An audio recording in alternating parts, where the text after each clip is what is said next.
शनिदेव। प्रिय दर्शकों, मैं राजेश जोशी आपका ज्योतिष जागृति केवल सत्य कार्यक्रम में आज फिर से स्वागत करता हूं।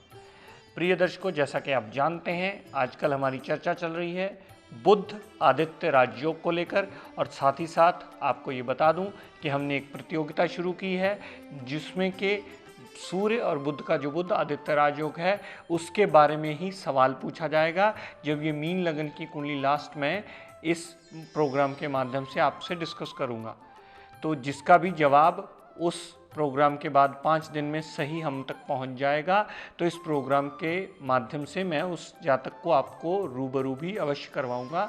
तो ये नोट करते चले जाइए कि किस किस लगन कुंडली में बुध आदित्य राजयोग बनता है और किस किस लगन कुंडली में नहीं बनता है। तो आज इसी श्रृंखला को अपनी आगे बढ़ाता हुआ प्रिय दर्शकों बात करते हैं तुला लगन की कुंडली की। तुला लगन की कुंडली में सूर्य देवता को 11वें भाव का मालिक बनाया। 11वां भाव यानी लाभ का, बड़े भाई बहन का और छोटी मोटी हेल्थ प्रॉब्लम्स का डिपार्टमेंट सूर्य देवता को मिला।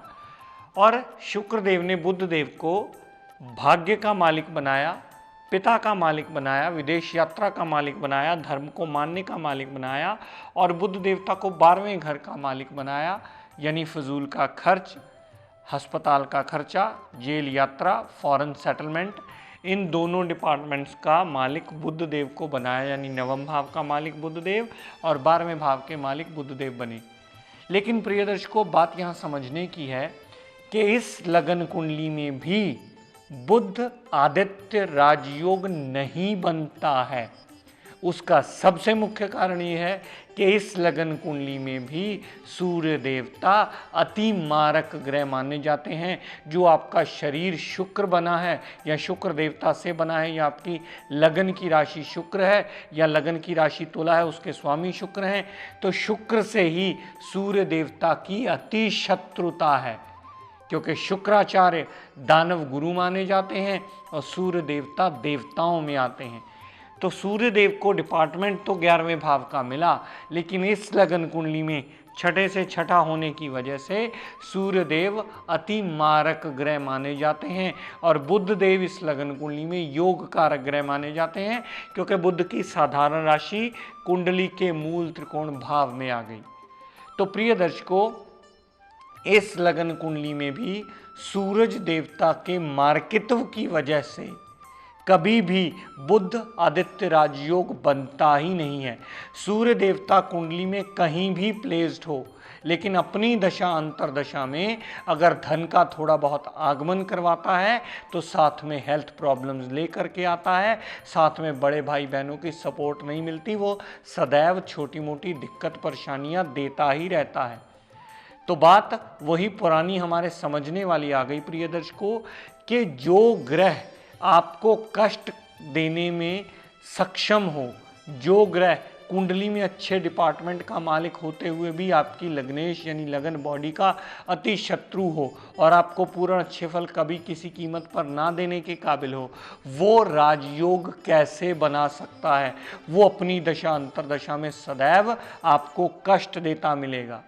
और अगर इस लगन कुंडली में बोल दिया जाए कि ये बुध आदित्य राजयोग बनता है, तो इसका मतलब समझ लीजिएगा कि अभी हमारे पढ़ने में बहुत बड़ी भूल है, अभी हम इसे पूर्णतः समझने नहीं लगे हैं। अभी हमारी बुध आदित्य योग की प्रॉपर रिसर्च होनी बाकी है, क्योंकि इस लगन कुंडली में सूर्य देवता अपनी दशा अंतरदशा में अगर थोड़ा सा भी धन लेकर के आएगा तो साथ में उतनी ही हेल्थ प्रॉब्लम्स अवश्य लेकर के आएगा, साथ में उतना ही कलह कलेश भी लेकर के आएगा।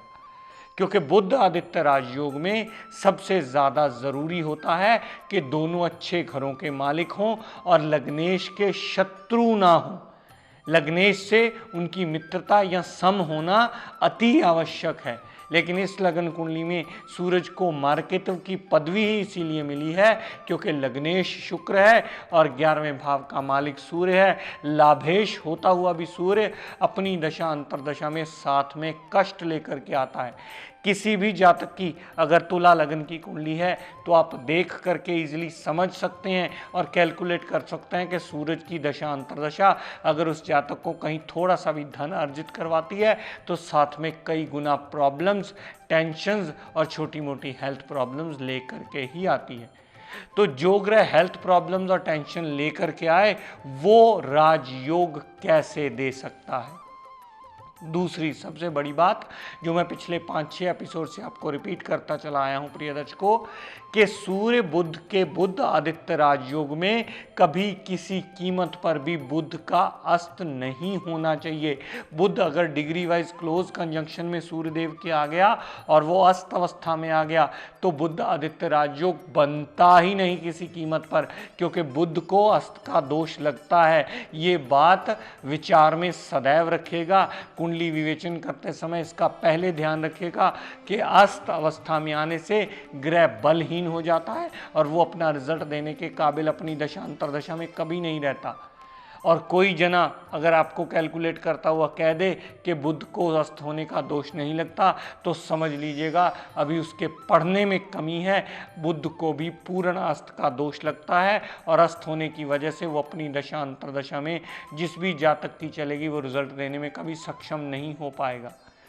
और प्रिय दर्शकों, सबसे बड़ी बात याद रखिएगा कि इस लगन कुंडली में भी कभी किसी कीमत पर किसी भी जातक को सूर्य देवता का रतन माणिक यानी रूबी धारण नहीं करवाया जाता। वो सदैव बीमारियां साथ में लेकर के आता है और वो सदैव आपके शरीर में कष्टों से अपने जीवन यापन को मजबूर कर देता है जीने के लिए, क्योंकि शरीर में अगर बीमारियां बढ़ेंगी तो कष्ट अवश्य बढ़ेंगे। तो जितना धन आगमन करवाता है उतना ही जाने को तैयार खड़ा रहता है। बहुत सारे लोग आकर कंप्लेंट करते हैं कि सर अगर 1000 कमाता हूं तो 1200 का खर्चा खड़ा रहता है। वो ऐसी ही स्थितियां होती हैं कि गलत रतन धारण करके उसको एक्टिवेट कर लोगे।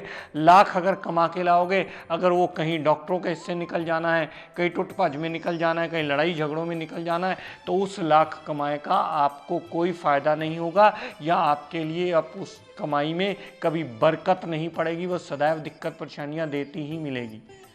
इस लगन की कुंडली में माणिक हर जातक के लिए धारण करना वर्जित माना जाता है।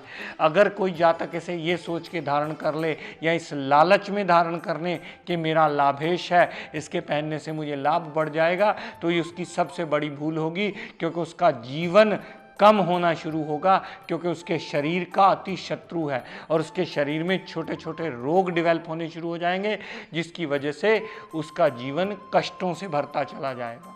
तो इस लगन की कुंडली में कभी माणिक धारण नहीं किया जाता प्रिय दर्शकों। दूसरी सबसे मेजर चीज़, इस लगन की कुंडली में अगर अच्छी जगह कहीं प्लेस्ड होगा तो बुध देवता का रतन पन्ना सदैव धारण किया जा सकता है और पन्ना सदैव चांदी में धारण किया जाता है।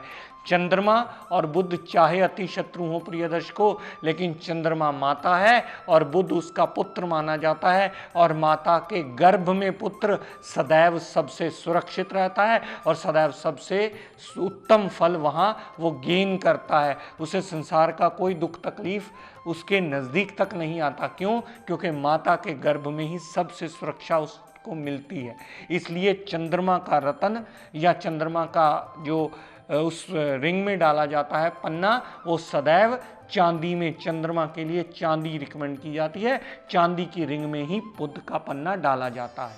तो प्रिय दर्शकों, बुध देवता का रतन पन्ना अगर अच्छी जगह प्लेस्ड हो, चांदी में डलवा करके चीची उंगली में डाला जा सकता है।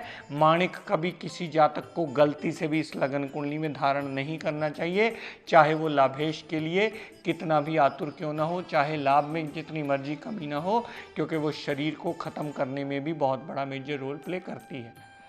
तो दर्शकों, आज आपने जाना कि कल जैसे हमने कन्या लगन की कुंडली में इसकी विस्तृत जानकारी दी थी, क्योंकि कन्या लगन की कुंडली में भी सूर्य देवता 12वें घर का मालिक था, वो अति मारक बना। तुला लगन की कुंडली में भी अगर सूर्यदेव 11वें घर का मालिक बना, लाभेश होने के साथ साथ वो साथ में छोटी बीमारियों का भी मालिक है। अक्सर लोग जब चल के आते हैं हमारे पास, तो वो अगर ये कहें कि हमें पैसा आ जाना चाहिए जी, साथ में बीमारियां भी आ जाएं तो कोई बात नहीं, तो हम उसे हमेशा अवॉइड करते हैं। उसका सबसे मुख्य कारण ये होता है कि अगर पैसा आ भी गया और आपका शरीर रोगग्रस्त हो गया, तो ऐसे पैसे का क्या करोगे? जब उस पैसे के तरीके से या उस पैसे के माध्यम से आप कोई सुख ही नहीं भोग पाओगे, तो ऐसा पैसा किस काम का? तो पैसा ज़रूरी है, मैं ये मानता हूँ कि पैसा होना अति आवश्यक है, लेकिन आपकी सेहत को गवा करके या आपकी हेल्थ में कोई प्रॉब्लम खड़ी करके अगर पैसा आया तो क्या आया, वो सदैव आपको नुकसानदेह ही होगा। और फिर लॉन्ग रन में आप खुद ही कहते मिलेंगे कि यार इस पैसे से तो हम बिना पैसे के उस कम गुजारा करते हुए अच्छे थे जब हमारा स्वास्थ्य तो ठीक था। तो इस लगन कुंडली में भी इसीलिए बुध आदित्य राजयोग कभी बनता ही नहीं है, क्योंकि सूर्य अगर लाभ लेकर के आता है तो साथ में कई गुना प्रॉब्लम्स लेकर के आता है, क्योंकि सूरज के पास चाहे डिपार्टमेंट अच्छा हो लेकिन वो लग्नेश शुक्र का अति शत्रु माना जाता है। उसी शत्रुता की वजह से वो शरीर को खत्म करने में बहुत बड़ा मेजर रोल प्ले करता है। तो प्रिय दर्शकों, बुध देवता का रत्न धारण कर सकते हैं, लेकिन इसका मतलब ये नहीं होता कि एक रत्न धारण करने से आप अपना राजयोग एक्टिवेट कर लेंगे। ये जितने भी स्टोन हम धारण करते हैं ये सारे एक बिक्कासोल की गोली की तरह होते हैं।